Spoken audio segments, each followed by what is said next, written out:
मैंने इसके लिए कथा सुनाई थी आपको बहुत पहले, फिर सुनाता हूं। निंदा चुगली करने का कितना बड़ा पाप है, मैं इसके लिए पूरी कथा सुना रहा हूं, छोटी सी 2-5 मिनट की। सुनो। एक राजा ने ब्राह्मणों का निमंत्रण किया। खोले में भोजन बन रहा था, खीर पक रही थी, संयोग से खीर ढकी नहीं थी, तो ऊपर से एक पक्षी सांप को लिए जा रहा था। तो सांप उसके पंजों से, पक्षी के पंजों से छूटा और संयोग से उस बर्तन में जाके गिरा जिसमें खीर पक रही थी। तो सांप का जहर उस खीर में मिल गया। अब खीर हो गई जहरीली। वही खीर सारे ब्राह्मणों को परोसी गई। सारे ब्राह्मणों ने खीर खाई। खीर खाते ही सारे ब्राह्मण मर गए। लगभग 100-125 ब्राह्मण थे, सब मर गए एक तरफ से। अब आप लोगों से सवाल पूछ रहा हूं मैं। अब जब ब्राह्मण मरे तो केस गया यमराज के पास। यमराज जी ने कहा, भाई 125 ब्राह्मण मरे, इन ब्राह्मणों की हत्या का जिम्मेदार कौन है? आपसे सवाल, बताइए उन ब्राह्मणों की हत्या का जिम्मेदार कौन था?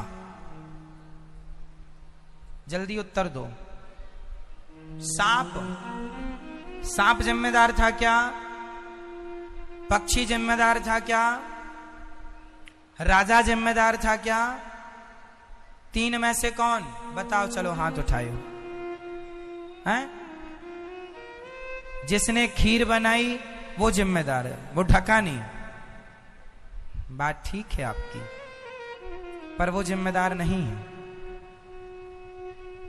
भाई खीर आदमी बना रहा है तो खीर को चलाना पड़ेगा बार बार। बेचारा चला रहा था, तभी कोई पानी वानी पीने चला गया होगा, मिनट भर की बात, उतनी में गिर गया सांप। अब इसमें उसकी क्या गलती है? क्यों मैया? आप बताओगी कौन गलत है? बताओ, किसको दोषी माने? ब्राह्मण हत्या होगी ब्राह्मणों की। कौन है हत्या का दोषी? कौन मैया? आप बताओ, पीछे वाली मैया बताओ कौन? ओ लाल साड़ी वाली मैया, ओ मैया बताओ। आप बताओ, आप बता रही हो? हाँ हाँ, ये कथा हम बहुत पहले सुना चुके हैं, जिसने सुनी होगी उसको याद होगा। दोषी ना खीर बनाने वाला था, ना तो दोषी राजा था, क्योंकि राजा मारना तो चाहता नहीं था।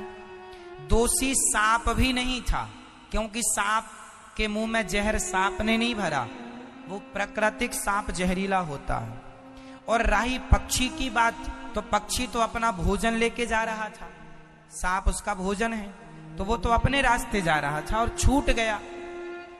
तो उसे थोड़ी पता था पक्षी को कि ये जाके खीर में ही गिरेगा।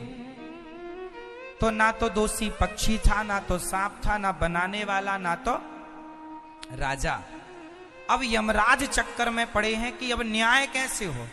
ये 125 पंडित जी मरे, इनकी हत्या किसके माथे रखी जाए? कोई तो दोषी है। तभी पूरे गांव में हल्ला हो गया। तभी यमराज वहां पर पता लगाने गए कि देखो तो सही किसके माथे हत्या रखी जाए। यमराज सामान्य आदमी पंडित जी बन के गए। कुछ महिलाएं वहां खड़ी थी, तो पंडित जी ने पूछ लिया। यमराज पंडित जी बने थे। यमराज जी ने पूछा, अरे मैया आज हमारा भोजन कहाँ है? वो सुना था राजा के यहाँ बड़ा भंडारा, राजा के यहाँ भंडारा है, हम ब्राह्मण हैं, भोजन करने आए। तो सारे लोगों ने तो पंडित जी को रोका, महाराज वहां बड़ी अनहोनी हो गई है, आप मत जाइए, वहां बड़ा बुरा हो गया है, मत जाइए। सबने तो ऐसा कहा। सब एक मैया मिल गई, बड़ी पंचायत थी, होशियार। उनसे पूछा यमराज जी ने, क्यों हमें भोजन आज कहाँ करना था? वो राजा ने बुलाया था, राजा का घर वर कहाँ है? उस मैया ने कहा, पंडित जी वहां मत जाना, राजा बड़ा दुष्ट है। क्यों? सारे ब्राह्मणों को जहर दे के मार डाला उसने, सबको मार दिया। जरा पूछो इस मैया से, तू खड़ी थी वहां जब वो जहर मिला रहा था? तुझे कैसे पता कि जहर मिला रहा? लेकिन नहीं, होशियार बनना है। ओवर कॉन्फिडेंस नाश करता है। पंडित जी वहां मत जाओ, राजा खतरनाक है। 125 पंडित जी मारे गए हैं, आपको पता नहीं है?